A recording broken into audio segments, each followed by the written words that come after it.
गंगा यमुना सरस्वती तीनों मिले प्रयाग।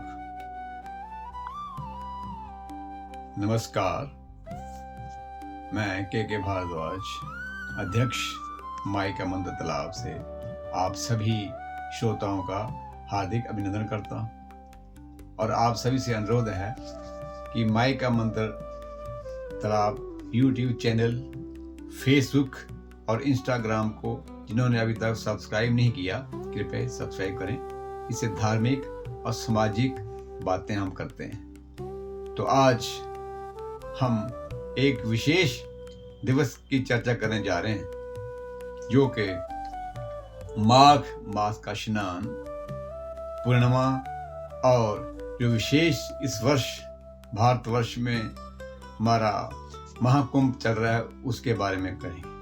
तो वो कुंभ का जो महत्व है वो नाम से विदित है। कुंभ का तात्पर्य घड़े से। तो जब सागर मंथन हुआ तो उसमें से कुंभ निकला, घड़ा निकला जिसमें अमृत था। अमृत को लेने के लिए देवता और असुर दोनों में खींचातानी हुई। तो देवताओं ने कलश लिया और चल पड़े। राक्षसों ने उनको छीनने का प्रयास किया और पुराण कहता है कि जहां जहां उस कलश से बूंदें गिरी वो तीर्थस्थल बने, जैसे गंगा, उज्जैन, प्रयागराज, इन स्थानों में जल पड़ा और वहां कुंभ लगते हैं। और कुंभ में क्या है, चंद्रमा जब कर्क राशि में आता है और सूर्य जब मकर राशि में आता है तो वहां पर ये कुंभ पर्व होता है। इस वर्ष इस कुंभ का विशेष पर्व महत्व है, क्योंकि 140 वर्षों के बाद ये कुंभ आया है। तो उज्जैन में क्षिप्रा नदी में लगता है। तो इसमें विशेष बात यह है कि पूर्णिमा, माघ मास का स्नान और उसके साथ संक्रांति, ऐसा ये विशेष संयोग बना है। कहते हैं 1000 बाज पे यज्ञ करने से, सैकड़े जो है अश्वमेघ यज्ञ करने से और हजारों बार धरती की परिक्रमा करने से जो फल मिलता है वो कुंभ में स्नान करने से मिलता है। तो इसका पर्व प्रारंभ हुआ है, जिसकी समाप्ति अब होने वाली है 12 फरवरी बुधवार को, और पूर्णिमा 11 फरवरी मंगलवार को सायं 6:25 पर शुरू हुई और बुधवार को सायं 7:35 पर समाप्ति होगी।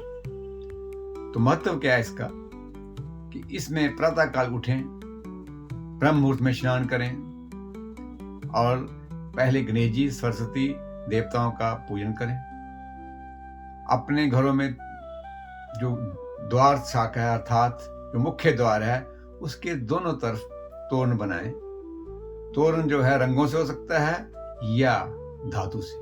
इससे क्या होगा लाभ कि घर में जो गणात्मक शक्ति है, अर्थात तो नेगेटिव पावर है, वो समाप्त होगी और पॉजिटिव पावर आएगी। इसमें स्नान के साथ साथ दान का बहुत महत्व है। इस दिन पितरों का तर्पण किया जाता है। तिल, गुड़, अन्न, वस्त्र का दान करने का विशेष महत्व है। तो इस दिन ये कार्य अवश्य ही करने चाहिए।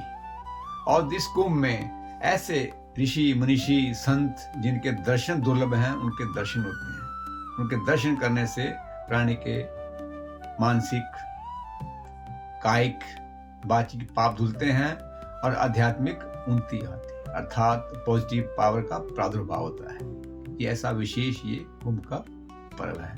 और संक्रांति जब मकर राशि में सूर्य होता है और कर्क राशि में चंद्रमा होता है तो ये संयोग बनता है। तो ये इस प्रकार का विशेष दिन का महत्व है। इसमें स्नान करने से ये लाभ होगा।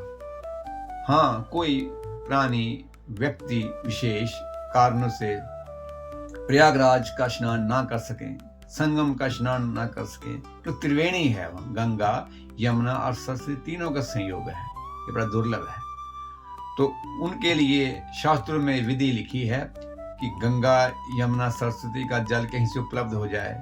अगर नहीं हो तो गंगा जल में ही ध्यान करें, तीनों नदियों का संकल्प करें कि गंगा, सरस्वती और यमुना नदी, आप मुझे अपने इस पवित्र जल से पवित्र करिए।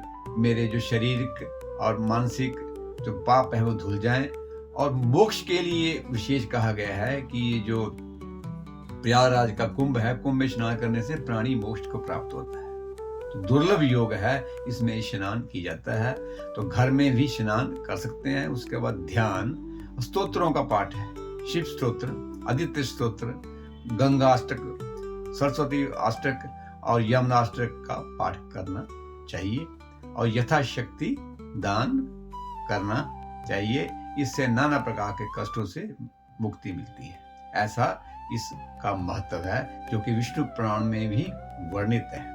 इसके साथ ही शहरवासियों से अनुरोध है कि जैसे पूर्व मासों में माइका मंदिर में इस पर्व पर, संक्रांति पर यज्ञ होता है, हवन होता है और भंडारा होता है, तो इस वर्ष भी बुधवार को माइका मंदिर में भंडारा होगा। प्रातःकाल चाय पान का होगा और मध्याह्न को प्रसाद बटेगा। तो आप सभी परिवार सहित, अपने बच्चों सहित इस पर्व में आइए और भगवान का प्रसाद लेकर पुण्य का भागी बने और भगवान का आशीर्वाद प्राप्त करें। दोपहर को 1 बजे सभी सादर आमंत्रित रहें। धन्यवाद।